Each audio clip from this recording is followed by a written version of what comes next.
Matthew 23.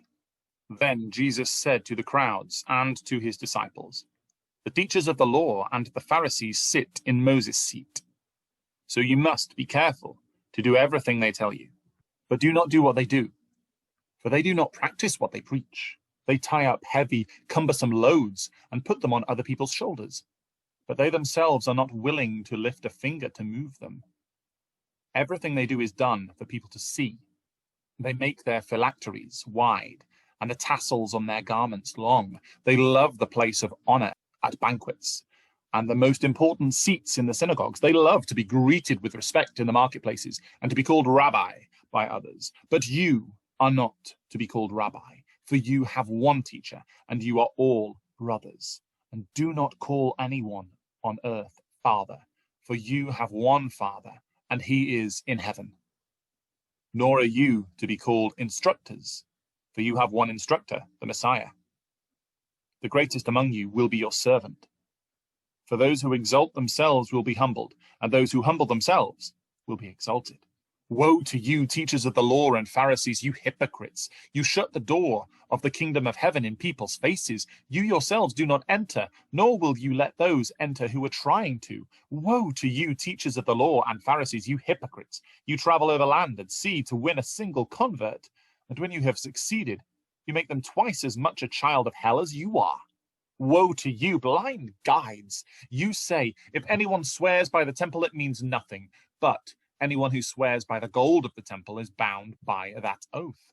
You blind fools, which is greater, the gold or the temple that makes the gold sacred? You also say, if anyone swears by the altar, it means nothing, but anyone who swears by the gift on the altar is bound by that oath. You blind men, which is greater, the gift or the altar that makes the gift sacred? Therefore, anyone who swears by the altar swears by it and by everything on it.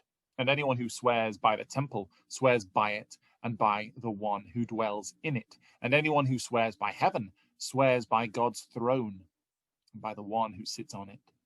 Woe to you, teachers of the law and Pharisees, you hypocrites! You give a tenth of your spices, mint, dill, and cumin, but you have neglected the more important matters of the law, justice, mercy, and faithfulness. You should have practiced the latter without neglecting the former. You blind guide, you strain out a gnat, but swallow a camel. Woe to you, teachers of the law and Pharisees, you hypocrites! You clean the outside of the cup and dish, but inside they are full of greed and self-indulgence.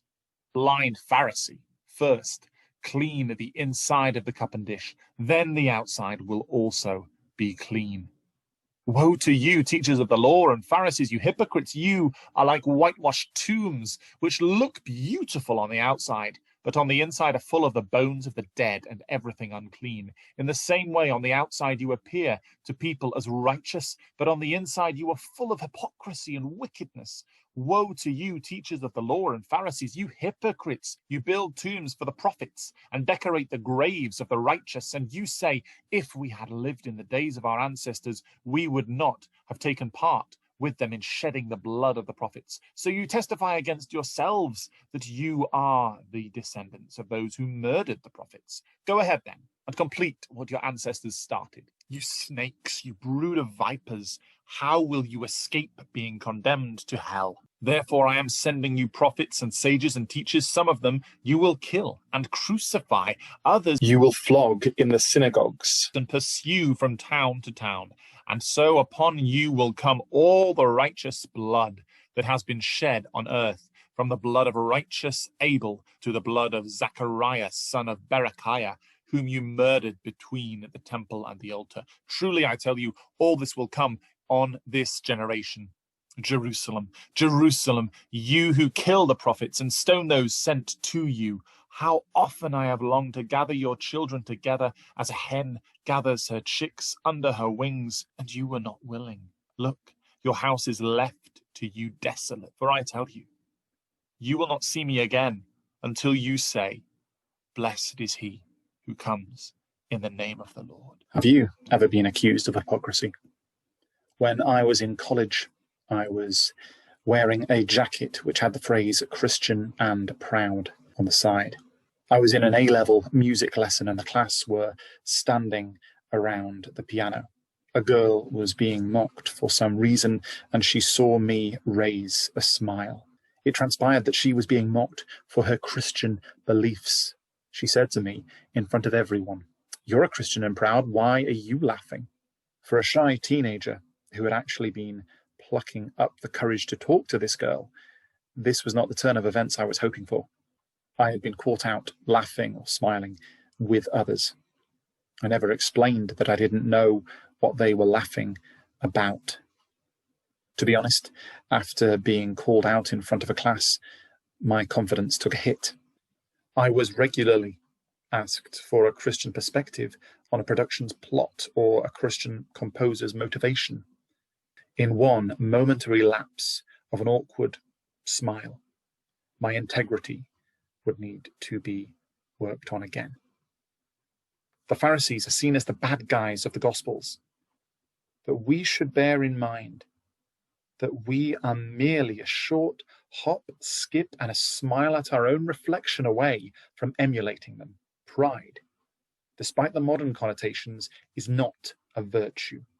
It is a slippery slope towards the arrogance that Jesus called the Pharisees out on. Let's pray. God, I pray for humility. C.S. Lewis said, humility is not thinking less of yourself, it is thinking of yourself less. I pray for integrity in my own faith. Challenge me, Lord, by giving me opportunities to turn away from pride. Amen. God bless. See you tomorrow.